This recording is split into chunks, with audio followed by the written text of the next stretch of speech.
நம்ம எல்லாருக்குமே டிஃப்ரெண்ட்டான லவ் லாங்குவேஜஸ் இருக்கும். அது எல்லாத்தையுமே தாண்டி டீப் டவுன் நம்ம எல்லாரும் கிரேவ் பண்ணுற ஒரு விஷயம் டு பி நோட்டிஸ்ட். கரெக்டா? ஆர்ட் ஆஃப் நோட்டிஸிங்னு சொல்லும்போது ஒருத்தவங்க இருக்காங்களா, என்ன பண்ணுறாங்கன்னு மட்டும் பார்த்துட்டு போகிறத தாண்டி அவங்கக்கிட்ட இருக்க சின்ன சின்ன விஷயத்தையும் கவனித்து கேர் பண்ணுறதற்கே that's the most beautiful thing. நம்ம ஃப்ரெண்ட் புதுசாக ஹேர் கட் பண்ணிட்டு வந்தா அதை நோட்டீஸ் பண்ணி ஹே அது நல்லா இருக்கு உனக்கு அப்படின்னு சொல்கிறது. நம்ம அம்மா எவ்வளோ ஒர்க் இருந்தாலும் நமக்காக புதுசாக சமைச்சா என்ன பண்ணீங்க ரொம்ப டேஸ்ட்டாக இருக்குன்னு அப்ரிஷியேட் பண்ணுறது. இல்லைனா நம்ம அப்பா நமக்காக வாங்கிட்டு வந்தால் அதை ரசித்து தேங்க் பண்ணுறது. இது எல்லாமே நம்ம காமனாக நோட்டீஸ் பண்ண வேண்டிய விஷயங்கள் தான். ஆனால் இப்போ இருக்க பிஸி வேர்ல்டில் இது எதையுமே கண்டுக்காமல் ரீல்ஸ் மாதிரி ஈஸியாக ஸ்க்ரால் பண்ணிட்டு போயிடுறோம். டீப் இன்சைட் நம்ம நோட்டீஸ் பண்ணுறது காம்ப்ளிமெண்ட்ஸ் தர்றதுக்காக பண்ணுறோமோ இல்லையோ, கூட இருக்க பீப்புளை யூஆர் வேல்யூன்னு ஃபீல் பண்ண வைக்கிற ஒரு யூனிக்கான லவ் லாங்குவேஜ்.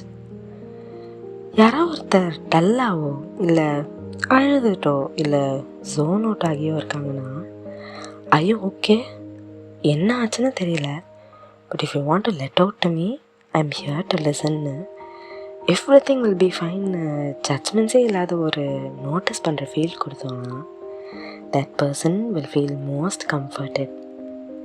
இதே மாதிரி இன்னொன்று சொல்லணுன்னா, யாராவது ரொம்ப ஹெக்டிக்காக ஒர்க் பண்ணிவிட்டு ஓடிட்டே இருக்காங்கன்னு வைங்க, கொஞ்சம் ஹெல்த்தியும் பார்த்துக்கிட்டு ஒர்க் பண்ணுங்கன்னு ஒரு வார்ம் ஸ்மைலோட சொல்கிறப்போ they'll feel that instant relief from their hectic work.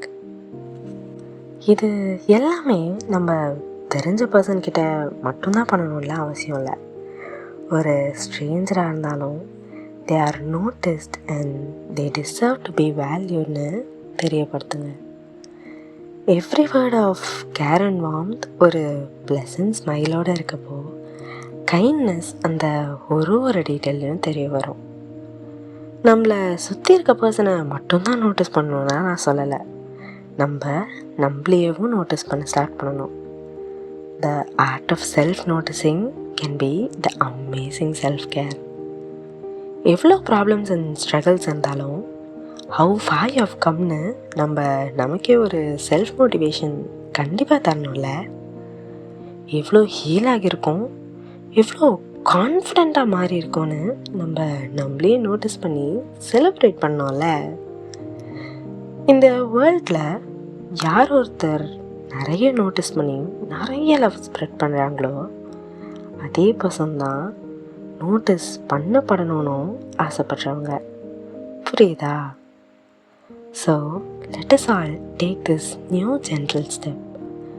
கூட இருக்கவங்கள you are valued, you matter to அஸ்னு ஃபீல் பண்ண வைப்போமா? This could be a wonderful step to make the world spread kindness. இந்த எபிசோடை உங்களை வேல்யூடாக ஸ்பெஷலாக ஃபீல் பண்ண வச்சுருப்பாங்கல்ல, அவங்களுக்கு ஷேர் பண்ணுங்கள். ஆல்சோ உங்கள் கூட இருக்கவங்களுக்கு ஒரு நோட்டீஸ் பண்ணுற ரிமைண்டராகவும் இதை ஸ்ப்ரெட் பண்ணுங்கள். அன்டில் நெக்ஸ்ட் எபிசோட், நீங்கள் கேட்டுட்ருக்கிறது வாரணமாயிரம்.